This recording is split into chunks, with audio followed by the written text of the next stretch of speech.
श्रद्धेय महानुभाव, कारक प्रकरण और विभक्ति प्रकरण दोनों के समन्वय से जो वाक्य बनाए जाते हैं उसमें कारक और विभक्ति दोनों के सूत्रों को ठीक ठीक प्रकार से समझना होता है और दोनों को ठीक ठीक समझ लेते हैं तब समाधान हो जाता है। कर्तुरीप्सित तमं कर्म, कर्ता की जो अत्यंत इच्छा है उसको कर्म कारक कहा जा रहा है।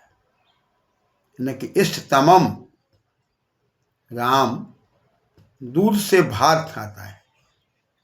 भक्तम खादति राम दुग्धेन, दूध यहाँ साधन हो जा रहा है।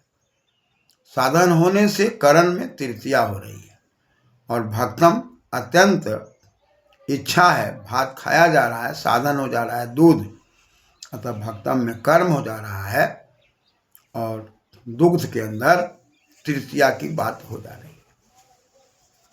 लेकिन रामा दुग्धेना भक्तं खादति, यहाँ पर साधन की बात और कर्म की बात जो हो रही है दोनों अनभिहित में हो रही है। इसलिए यहाँ पर अत्यंत साधन होने पर, अत्यंत इप्सित होने पर और अत्यंत साधन होने पर दोनों में दो बात आ रही है कि साधन में अत्यंत साधन है, बिना दूध के खाया नहीं जा सकता, तो तृतीया हो रही है।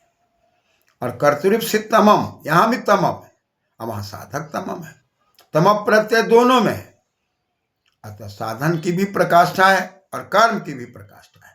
तो कर्म की प्रकाष्ठा में द्वितीया कर्म कारक से हो रहा है और साधन में तृतीया की बात कर्तृकर्णयोस तृतीया से बात आ रही है।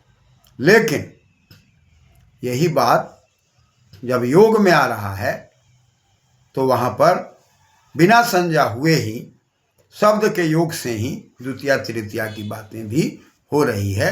यही समझने की बात है। धन्यवाद।